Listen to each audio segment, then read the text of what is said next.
What's up everyone, this is Dariusz Tobaczyk, co-founder of NG Poland, JS Poland, AI Poland and AngularMaster.dev. Welcome back to the Angular Master podcast. Today we've got a special guest from London, England, senior cloud advocate at Microsoft, portfolio manager, published author, tutor at Oxford, public speaker, ladies and gentlemen, Christoffer Noring.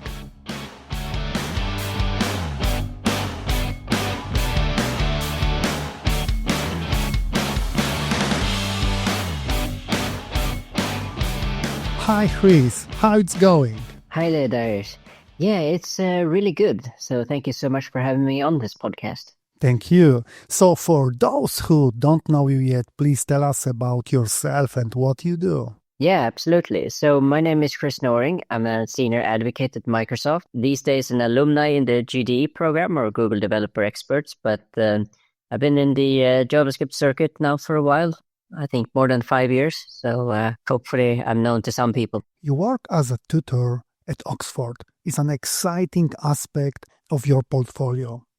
How has your role in academia shaped your perspective on cloud technologies and AI, especially as you mentor the next generation of developers? The University of Oxford is a great partner with Microsoft, and I got the opportunity to lecture on some courses. So I would say what I do primarily is generative AI. So I've had the pleasure of speaking about GitHub Copilot quite a lot, but also our other copilots. And right now, actually, I'm involved in a cybersecurity course, so that's also very cool. It's really a great place. I think University of Oxford is known to a lot of people, but so a lot of my courses are for graduate folks. So just people who are already graduated and they come back from the industry to hear about the latest trends. So it's nice, high-level courses many times, but it really feels like it's a good topic because we talk a lot about AI in general and AI tools. It feels really worthwhile to be there. I would say this about academia because it's a very interesting place to be. They tend to be very formal and look for methodology or some kind of curriculum or some kind of angle of like, how do we actually teach this? And I feel like that really merges well with being a cloud advocate because you don't stand on stage every time to give a lecture, right, as an advocate, but when you do, it's really helpful that you think through the whole, how should we be teaching this and why, right? So it's like take a step back, like a mile high level, and then we dive in, then we kind of present on the topic. So I would say that academia is definitely shaping how things are being taught right now. You are deeply involved in AI, ML at Microsoft. How did your journey with AI and machine learning begin? Great question. So by trade, I'm not trained within AI and ML, but it's definitely become a big interest over time. So my background is that of an application developer and computer science. And I think it really started probably with GitHub Copilot, some kind of AI tool and ChatGPT. And I think from there on, you started to ask questions on how do these things actually work. And from there on, I actually got interested in data science, machine learning, pandas, and tried to figure things out myself. So it's a very interesting world once you, as a normal web developer, when you kind of realize that, oh, wow, people are getting some great data insights just by looking at CSV files or Excel files, right? And there are all these great libraries out there. And they exist for JavaScript also, by the way. So even if large parts of the world seems to be like they're using Python, in reality, a lot of languages now have great support for data science and machine learning. So I'm one of those late adopters, you could say, but I'm getting more and more interested for every day that goes to kind of learn the actual machine learning and the actual AI technologies behind everything. Could you give us a brief overview of what your role as cloud advocate lead at Microsoft entails? I would say this about my role is that I've been fortunately to lead a few processes at Microsoft. So one of them has been product feedback. And I find that highly interesting because I think it's the core of what we do as advocates, which is to listen. So as advocates, we almost spend more time listening than talking, right? Product feedback is all about listening, and it's all about improving things for everyday developers. And I think it's one of the core reasons why I'm at Microsoft in the first place, because I can help millions. So every time I hear a signal, I try to boost that, bring that to the product teams. And there are different formats for how to actually express product feedback, right? We have everything from really crisp stories, so people understand why this was important, to actually just go into GitHub and resolve issues. So we need to use a combined approach of storytelling and just showing people, here's the error, here's obviously an error, please fix it. And it involves people also a lot, right? Because you can't just get things to work in a big org without having great relations. It really ensures that you have great people skills. And that's definitely something that you can have being a normal person, maybe on stage or visiting a conference. But, at the big company, and I'm sure you can relate to this as well, is key how any kind of relation that you have with other people, that you maintain that over time, that you play the long game. So product feedback is one of those big things that I've been dealing with. So I'm very fortunate about that. The other bit that I've been also working on is a content portfolio. So we have these things called learn modules or training modules, and these are things you can go to learn, and there are over 3,000 free modules. And I used to be part of an academic organization. Now these days it's kind of merged into one big advocacy, but in those days there were quite a few learn modules that needed maintaining. They still do, because content need to be correct. But yeah, it's definitely been an interesting journey, because that involves strategy, tactic, maintenance, and so on, and working with a lot of other people, because 240 pieces of content is not something that you maintain by yourself. Yes, it's kind of a commitment to make sure that we have the right content for people so that they can skill up, but also make sure that they skill up on correct content. So that's why I'm saying the maintenance piece of this is really important. But it's interesting how you kind of over time have gone a little bit from, hey, here I am, Chris Noring, tech expert maybe in JavaScript, and then I kind of moved towards, now I'm actually managing initiatives. Interesting, because it's a different set of skills, and I don't know if every developer has taken the chance, or maybe they shy away from that kind of responsibility, because it takes a very different set of skills to get things done, when you manage things. But it's a very good growth journey to have, because that allows you to, for example, plan out bigger projects, conferences, as you know, and other big things. So with that said, I would have to say that I'm really, really fortunate to have been given those responsibility areas to, have that personal growth. Your book, AI-Assisted Programming for Web and Machine Learning, covers a wide range of topics. What inspired you to write this book? Yeah, that's a funny story, actually, because, there's this group of people at University of Oxford that I've been partnering with. Those are the ones who are with me on the Oxford courses. And I was saying to them out loud, like, you know what? I think the world needs some kind of GitHub Copilot book that explains to people how to do things. Because I had a lot of old colleagues before Microsoft that reached out to me and said, hey, Chris, we see that you're doing GitHub Copilot. Can you come to our company and inspire us how to use this AI tool? Because we kind of started and a lot of people are stuck. They don't really see the value. And, is there a pattern? Is there a best practice? So I started developing this, lecturing series. And after I created this lecturing series, I empowered hundreds of developers in different companies. Then I just realized, hey, why don't I just write this down? So then I went back to Oxford and say, hey, this is what I'm observing. I'm seeing developers out there in need of some kind of guidance. And they're like, you know what, Chris? We were just planning the same thing on ChatGPT, but with machine learning. Should we join forces? So that's literally what happened. So then we kind of embarked on this journey of saying, let's actually represent the two most common, we think, AI tools out there. And let's actually create a book that on the one hand covers web development, on the other hand, machine learning, because we're also thinking, what if web development folks, just like myself, would probably be a little bit interested in machine learning, and they could actually maybe learn from the other half of the book.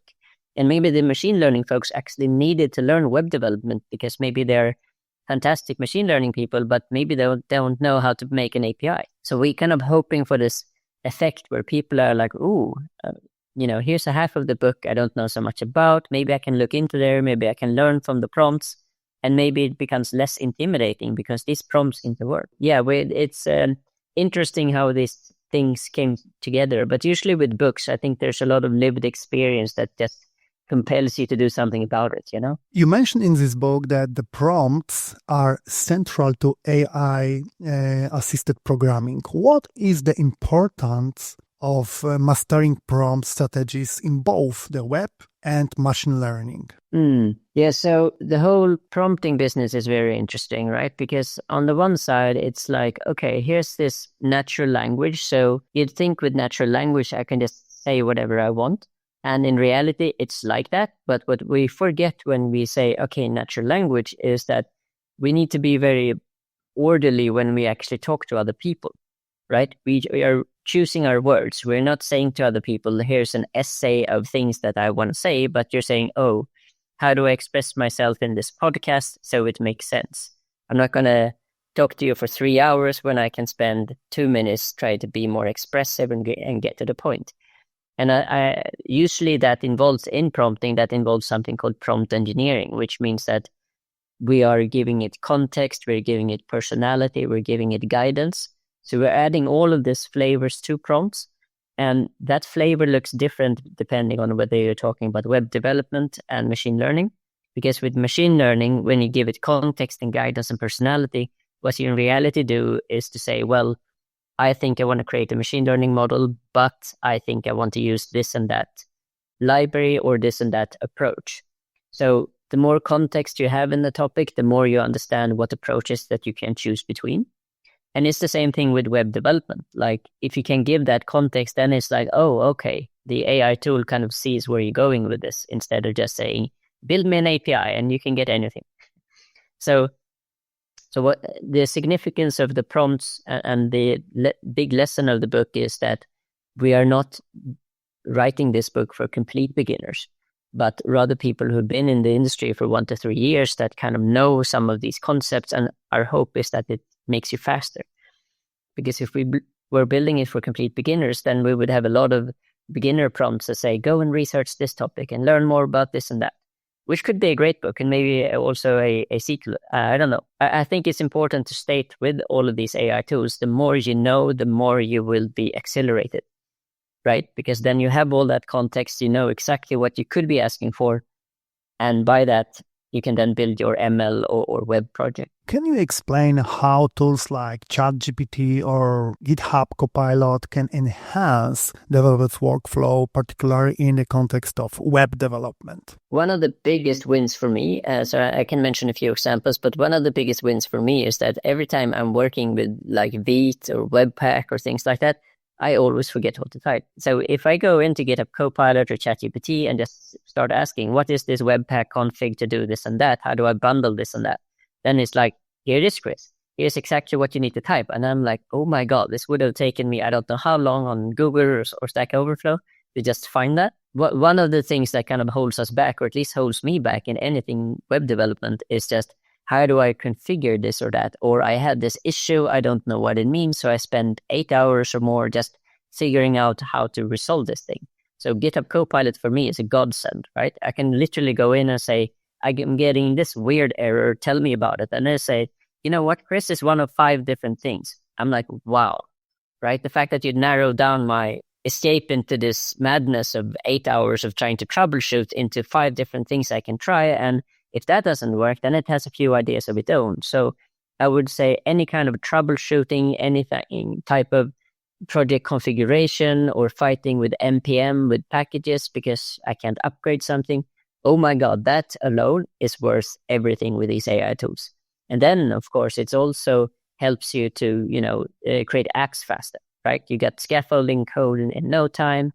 And we even show some examples in the book how you create this product gallery in seconds, right? 2-3 prompts and you got something you can show a customer. I would say this though, don't expect magic. Expect it to be an iterative experience that you iteratively improve it, just like you do with coding. Because I've seen a lot of people think that, oh, it's magic. I just give it a prompt and I get something production level straight away, publish. It's not quite on that level yet, but as I said, all of those troubleshooting things, all of those configuration things, it saves so much time. And I'm saying this in the context of web development. You all know what it's like out there. You know what it's like to use NPM, upgrading projects, troubleshooting weird errors, and just imagine getting all that help from an AI tool. It's fantastic. What are some specific examples where GitHub Copilot has helped you improve maintainability and performance in an existing code base? That's a great question, because I think we usually refer to this area as brownfield, right? When we have an existing code base. And I would definitely say, at Microsoft, we have quite a few different repos, mature ones that's been around for a long time. And I would say just getting some insights on what goes on in the code is an excellent example for using Copilot, right? Because you just go in and say, what is this code doing? Like, instead of you looking through thousands of files and try to grok, you try to look at a README file to understand what's going on. You can just ask Copilot, who's talking to who here? Why are they doing that? That's an excellent example. So I would say that's one insight that you can get to just ask Copilot about the code base. There's been a few examples also where I'm asking it to say, hey, do you see anything that's a security issue? Because security is top of mind for a lot of people. And it's quite good at that, because then it can, together with a service like Dependabot, it could just tell me, well, you know what, Chris, here's a possible injection, or this one looks like a key. But we all know there are a lot of services out there from GitHub that kind of helps us with that too. But it has excellent eyes when it say, here might be a potential issue. So at least you do the exercise and you go through it and say, this is something I can live with versus something that I need to fix. So I would say using it as an analysis tool on your code is also great, not just for producing code that you end up shipping. You are now listening to the Angular Master Podcast by AG Poland. Listen, code, repeat, all you need to know to become a super Angular developer. Make sure to hit the subscribe button and drop us a cool comment. And don't miss out our second show, the JavaScript Master Podcast, where you find tons of fantastic JavaScript topics. Could you elaborate on how developers can use AI tools like ChatGPT to build robust machine learning models? And this is me using ChatGPT and Copilot as a learning tool. So actually how I learn how to use, for example, Pandas, which is a Python library for machine learning, is I just ask, how do I do this? How do I do that? Show me the code for this. Show me the code for that. So I kind of use that for my entire learning journey. So if you find a JavaScript machine learning library, do the same. Like saying, I want to create a model, outline the 10 steps for how to, create this model. I think in the first couple of hours, I had a working model. I had no clue about machine learning at that point. So my journey with the AI tools and learning is fantastic, because it kind of explains to you on the way what's happening. It outlines the steps. It shows you the code. Sometimes the code might not work, but then you just say, hey, go fix this. And it does. In that sense, it definitely helps you as a beginner with machine learning. But I would say this, and this is just through our own experimentation writing the book. I don't think we've found a singular case where it doesn't work, but we've been going back a little bit to see how can we tweak the prompts, right? Because you can either give it a big upfront prompt that covers all the bases and saying, do exactly this, or you can work with it gradually to add one prompt and another prompt and so on. So you kind of guide it. So I would say, think about it in the context of machine learning in ChatGPT as you have a perfect assistant, probably one of the most brilliant minds at your company, and it's digital and you can bother it anytime and it won't get mad at you. So that's kind of what I like too, because I have to respect the fact that my colleagues are busy and many of them are very knowledgeable, but here I had this expert in my pocket. So I kind of like the sound of that. I think that alone will increase productivity for a lot of people, because they're not, it's good for people to collaborate, right? But sometimes we just need to be in our own lane and solve our own problems, and we can't rely on the entire world. Yeah, I'm digressing a little bit, but I just find it fascinating how well it works for both learning and getting things done. In the book, you cover data exploration with ChatGPT. How does this process differ from traditional data exploration methods? I would say it doesn't actually differ that much, and this is the beauty of it, because you are communicating in natural language, you just outline the process in the prompt. You're saying this is how, either you're giving it a big upfront prompt, right? Where you say, this is how I want you to inspect the data and explore the data, and then it goes and do it. Or you're just saying, let's take this step by step. Like, for example, you can ask it and have a conversation with it and say, okay, now you load the data. Okay, what do you think I should do next? And then it might say, well, at this point, a lot of people tend to clean the data. Should I clean the data? And you're like, yes.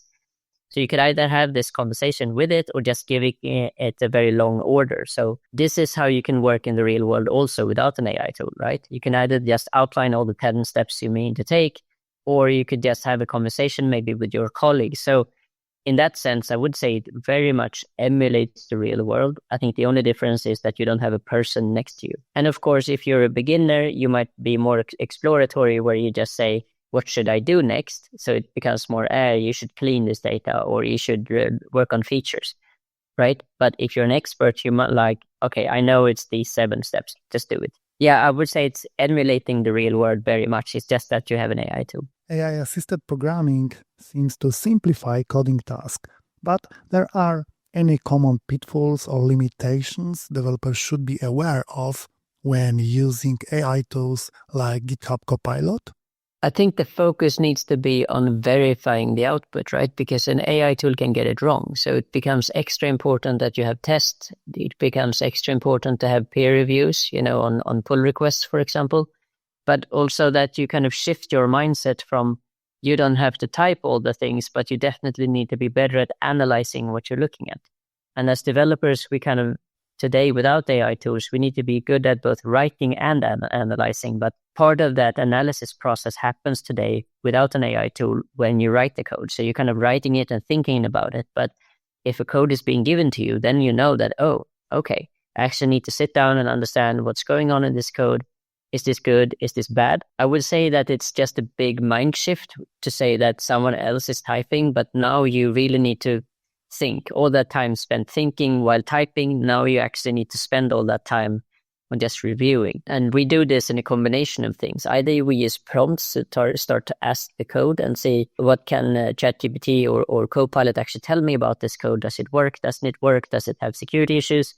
But also that there's a renewed focus on testing.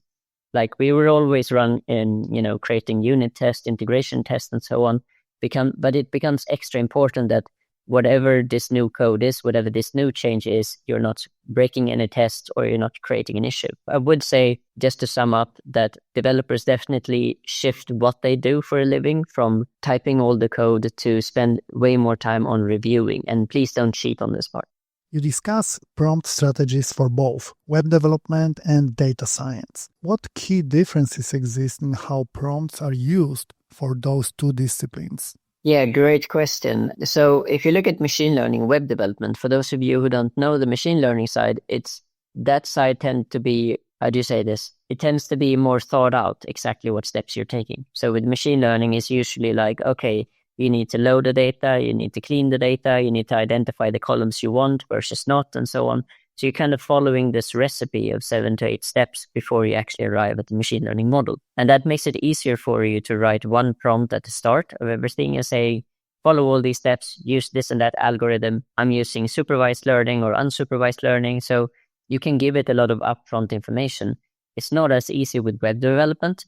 Sure, in theory, you can tell it, build me the next Netflix or whatever you're trying to build. But as we all know with web development, it tends to be a very big, complicated system, a lot of moving components. I find it harder with web development to just give it a recipe and I know I'm going to arrive at something that's runnable. So usually you need to plan your time, because with web development, you got the front end, you got the back end, you got the database scripts. Maybe you even got, Terraform or something to just define your cloud components and so on. Maybe you got testing. There's a lot of artifacts that needs to be created usually with web development before you have a full vertical that this will actually add the feature in production. So for that reason, yes, I think you can definitely have a big prompt up front with a lot of information in it, but I think you need to be prepared that some things you need to tweak or some things you might hold off with until later. I think both worlds are complicated in their own way, but I think with web development, there's a lot more to it. Than a very thought out process of 7 to 8 steps. I don't know if you agree with this, but is it because you also walk both paths? What role do you see AI playing in the future of full stack development, particularly with frameworks like Next.js and services like VV8? I think it would play a few parts. I think on the one hand, you got the whole learning aspects of AI tools, right? I think people will be able to pick up frameworks faster because they have now an AI assistant. But in terms of shaping the next generation of frameworks, it wouldn't surprise me, honestly, if a lot of AI features that we see right now, that it becomes more important for a lot of developers to actually integrate AI features. I actually foresee in the next 6 to 12 months that Next or Angular or Svelte or what have you might even have specific libraries with them that makes it easier to integrate with some kind of AI. So I actually think we will see AI features as part of these frameworks or some kind of integrations. I think we've seen it already on some of these AI frameworks, like LangChain, for example, right? And there are specific frameworks out there, but you're talking about the normal web ones. But I think even the normal web ones will need to have integrated AI features, because I think the demand for AI features will increase a lot. So I think a lot of web developers out there, that you are in for a interesting awakening that AI will actually be on the menu. So as an application developer, you will be asked to understand AI in a new way. So yeah, my take on this is that everyone's going to be using AI tools. It's going to be a given. But I also think that demand for integrating AI will be bigger. So I think these frameworks will definitely have integration points towards AI features. You mention AI power engines in your book.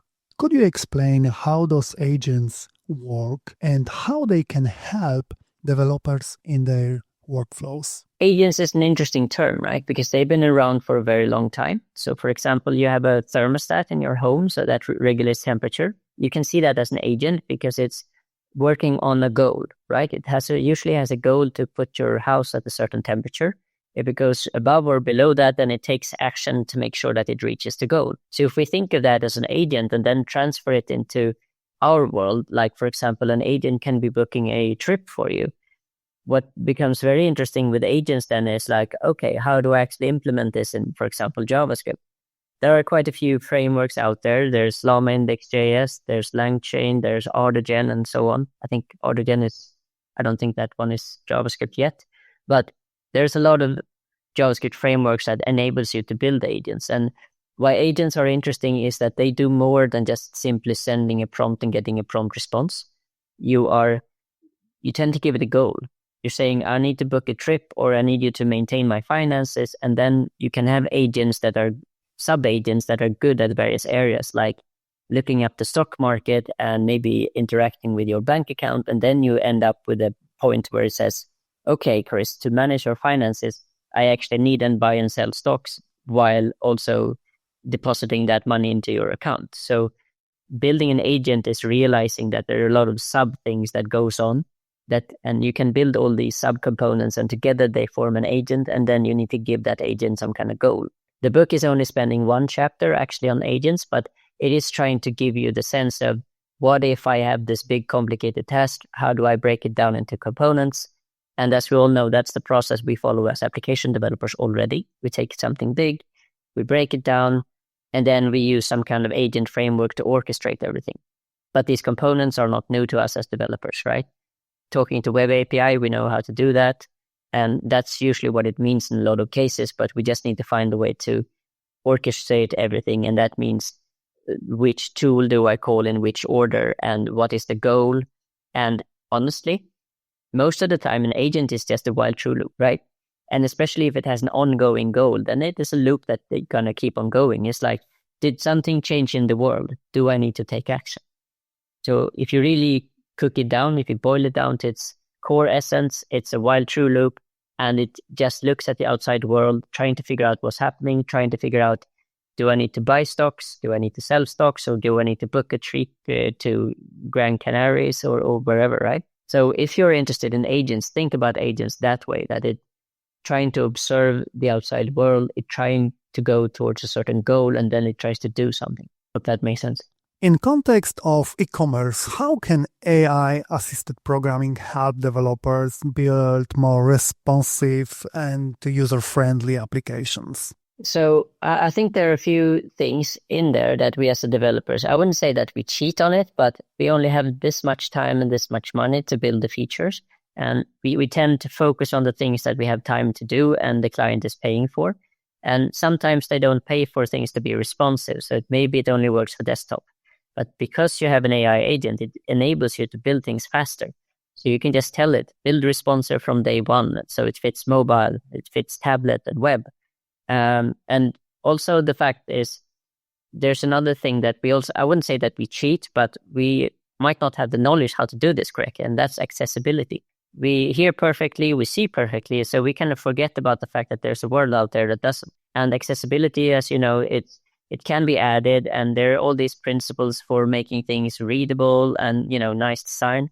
And I love the fact that AI enables us to take away all those excuses why we don't have time to implement something, because we do have time now. We have an AI that can just say, oh, this is how you add it, Chris. Would you like this? I'm like, yes, why not? If I can be inclusive, why shouldn't I be? So, and I love that fact that AI is making the world better in the sense that we now have time for the things that the client may or may not pay for, because we should have been prioritizing them from day one. But if the client doesn't pay for it, we can at least do our best as developers to add these features, to add accessibility, to add everything else that, responsiveness, as you mentioned, to create that great user experience. You explore building backend APIs with Python and Flask in the book. How can AI assist developers in developing and optimizing those APIs? Yeah, so great question. I should mention the context here for the book. So what I was trying to do was to show people how, now that I've created my machine learning model, how do I expose it through a web API? So I can't remember now in the book if I added both JavaScript code and Python code for the model. But the whole point was that, okay, I have had colleagues that built the machine learning model, but the end user needs to be able to use it. And for that to be possible, as we all know, we need the web API. We need some kind of public-facing web API that people can call with a REST call or web request. So what I was showing then in the book was to just using Python and Flask, which is for JavaScript folks, that's like using Express. And you talked about optimizing this. AI assistants definitely can optimize the code that you write, because we have a tendency to write the first version of something, but you're thinking to yourself, is this as fast as possible? Am I, for example, caching responses that are very similar? Those are things that, the AI assistant can be helping you with, and also you can ensure that the response that comes back is a small response as opposed to a big JSON blob. And I think you must have worked on production systems as well, where sometimes the response is so big, it takes several minutes to get that response back. And then you realize, well, what the client actually cares about are these 3 fields, not these 100 fields. Discard those. And the client, 9 times out of 10, for example, for this feature, could have just given you a cached response, which is super fast. So we have all these optimization tricks as the web developers. And you can definitely ask the AI, like, how do I set up a Redis cache, for example? Right? I think that's a very common tool for caching. As developers, we are so knowledgeable that we understand what optimization means, but we might not always remember, how did I call Redis? How did I set it up? How can I take away this and that to make that happen? So many times, and this is a shifting role for us as web developers, we go towards being now more declarative, right? We just say what we want instead of saying exactly how. And I tend to compare this new age with SQL. When you write SQL code towards a database, you don't ask the database, how did you get your rows? You're just saying, give me the rows. And it's the same thing with AI assistants, right? We tend to say, do this for me, and then show me the code just to make sure that you're not crazy, but do it for me. I don't care how you do it to an extent. Of course you care, but you just want results.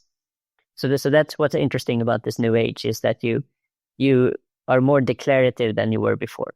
Right? You used to do everything. Now it's like you have hundreds of assistants. You have someone who does all the heavy lifting for you, and you can focus on the fun part, hopefully.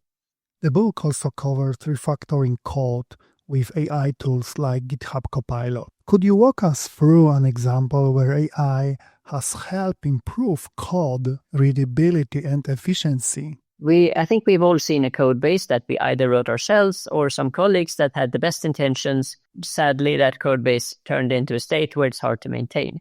And usually we don't want to touch that code base, right? Unless it has a lot of tests, because you're like, oh my God, I don't even know what half of these things do. If I pull this out, then it's going to break. I think we've all seen code bases like that, and no blame here, however that happened, but we know it's a lived reality. And what I do then with the AI tool is I say, add a bunch of tests that test everything here, and then it adds a bunch of tests. I even have actually a refactoring kata that I can share with you after this podcast. But the idea is that you take this messy code. The first step you do is to ask the AI tool to generate a bunch of tests. Then you run a coverage tool to make sure that you're nicely covered. And then you're asking the AI to actually fix the code. But you can provide guidance here, right? You don't have to just say fix the code because it might not know what you think good is. So in this refactoring kata or workshop that I'm talking about, what I'm actually saying to it in this specific case is, well, I want you to not write everything as a big nested for loop with a bunch of ifs.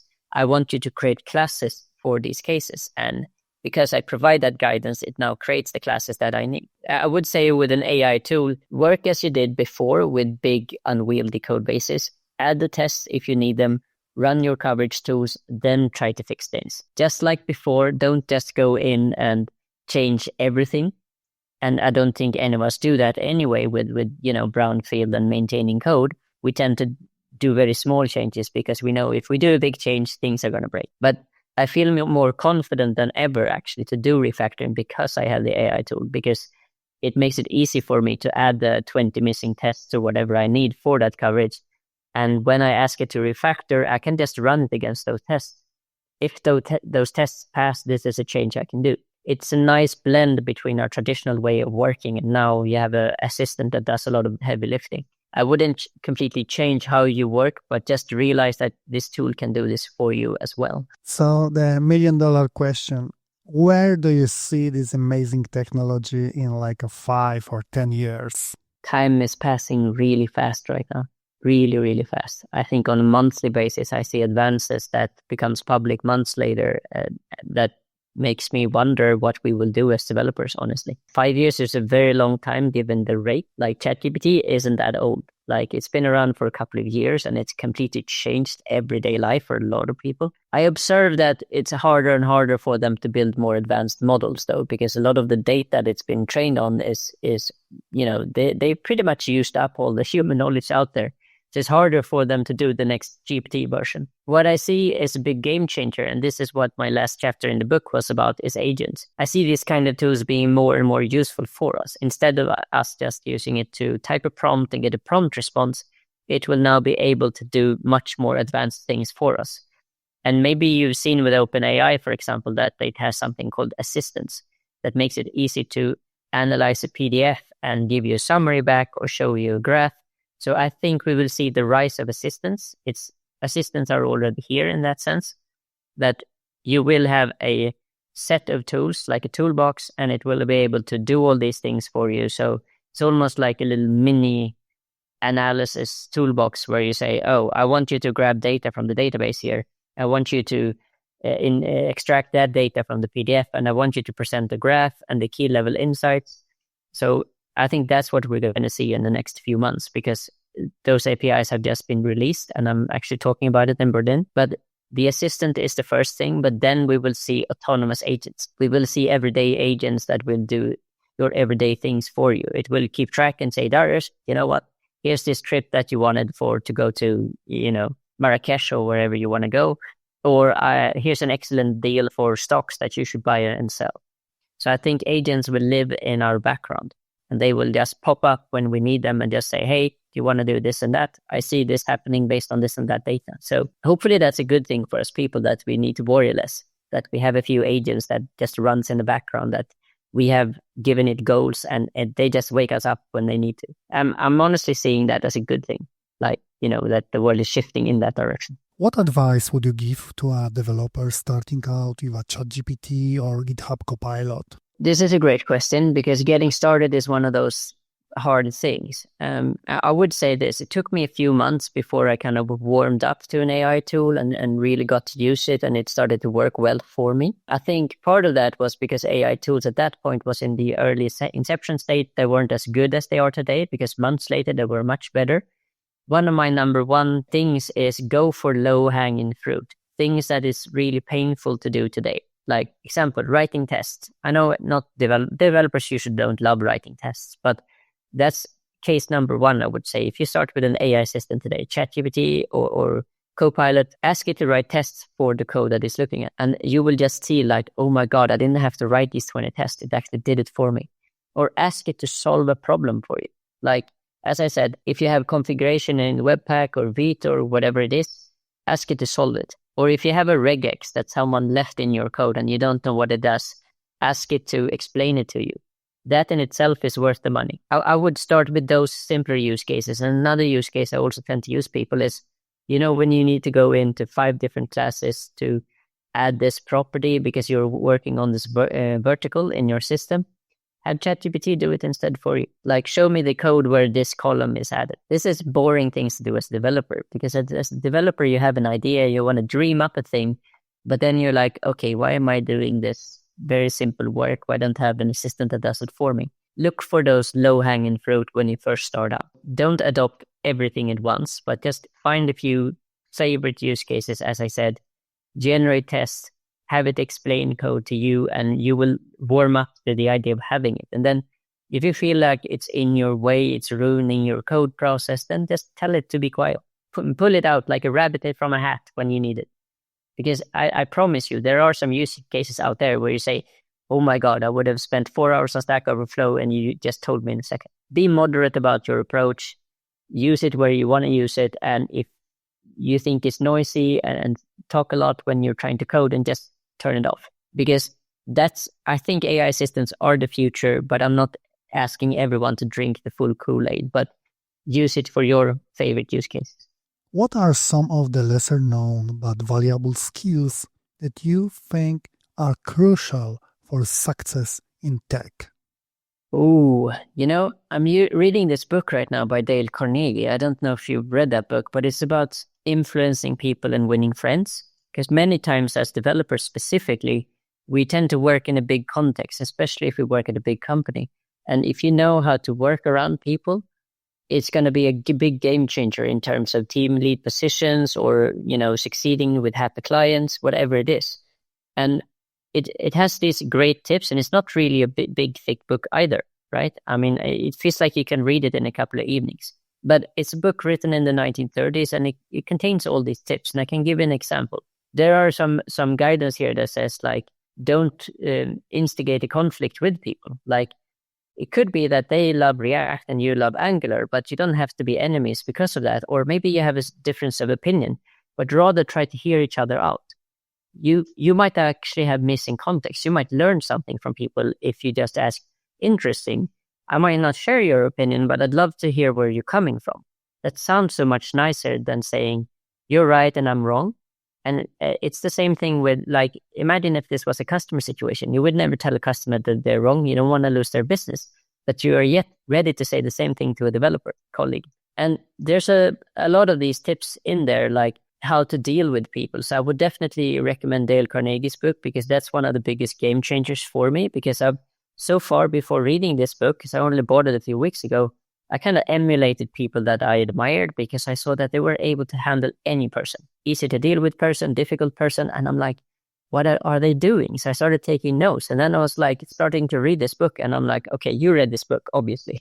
I just wish that someone would make this list of professional skills books ready for you when you were young in your career, because it would have made such a game changer in terms of how you would advance through the ranks. Because ultimately, you can be super good at tech, but if you can't deal with people, they're just going to, put you in a basement somewhere. So you might pick up these skills anyway, or maybe you're just a fantastic human being. But most of us, we have a bit of our quirks. And some of these quirks, we need to make sure that they're a bit more blunt than they're sharp. And honestly, yeah, that's one of my great tips out there. Start picking up these books, but Dale Carnegie ones, those are ones of the best, and it's not a long book either.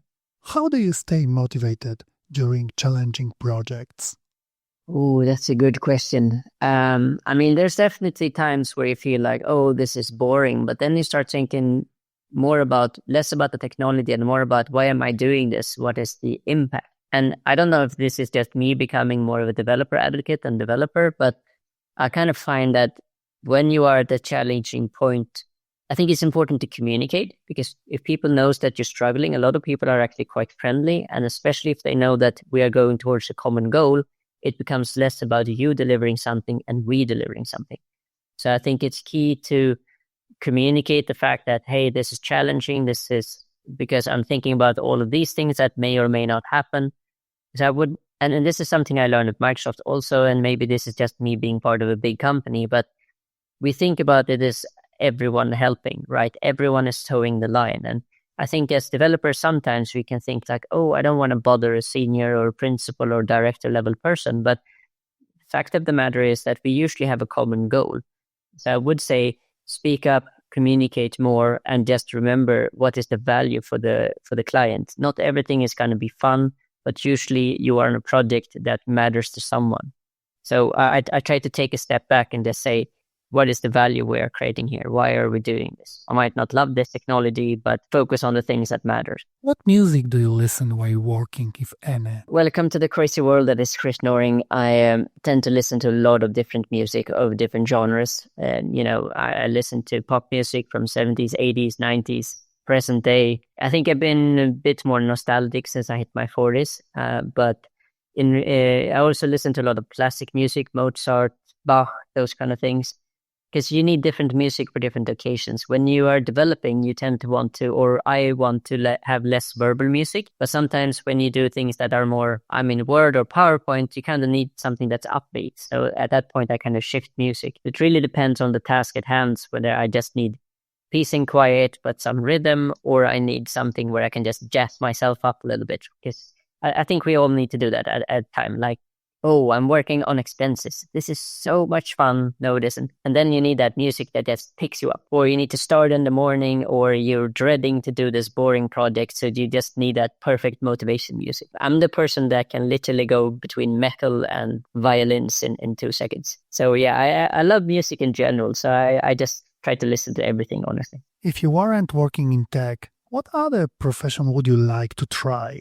I think the obvious answer for me is I'd be a teacher somewhere, because that's a huge part of my time. I just love teaching other people, but I also discovered that I love mentoring because I love to see people win. Part of me is thinking some kind of therapist or something like that.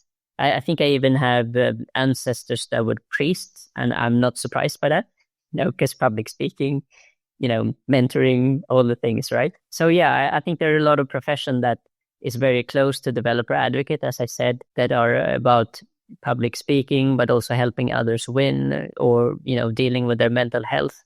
So I honestly see a lot of areas that I could have been working in, but those are things that you learn about yourself. I didn't know beforehand, almost 20 years ago when I started my career, that, hey, you actually like public speaking, because I only discovered that in the last 8 years. It's funny how you go through life and you just realize that, hey, I actually like this and that and that and that. But 20 years ago, when I had the chance to pick, I didn't know that, so I didn't pick that option. Yeah, there's a lot of different professions I can imagine, but I think probably my number one pick after doing what I do would probably be some kind of teacher, I think. What's your favorite way to unwind after a busy day of coding? Being Scandinavian, many times the answer is just go out, go into the forest, or just feel the air on your face, because many times you need to step away from the computer. I think this is why Scandinavians, even though it sounds weird, we tend to love wind and rain, because it's a shift of elements. It's a big shift from sitting in front of a monitor. And I see a lot of my colleagues actually do the same. They are like, oh, I just need to go run after this 8 hours of meeting thing or this coding problem. We just need to do something different. And in my case, I gravitate towards nature or fresh air or just stepping out for a second. I just need to do something that's not tech related. And I think it's a good thing, because much as we love tech, sometimes we just need to do something completely non-device, non-electrical, and just, feel the wind on our face. Wow, what an insightful conversation. Chris, thank you so much for your expertise on AI-assisted programming and the future of development, and how tools like GitHub Copilot and ChatGPT are reshaping the way we code. For everyone listening, if you enjoyed this episode, make sure to subscribe, leave a comment, and let us know what excites you most about AI in development. And of course, don't forget to check out Christoffer's book, AI-assisted programming for web and machine learning, for deep dive into these topics. Chris, once again, a huge thank for joining us today. It's been absolute pleasure. Huge thank you. I really appreciate the invite to talk about this topic. And I've been living this whole AI experience for the last few years at Microsoft and elsewhere. So I'm really stoked and I'm very happy to have a chat with you again. I know it's been a few years, unfortunately, with COVID and everything else. But yes, I am super excited. Thank you so much. Bye-bye. Bye-bye.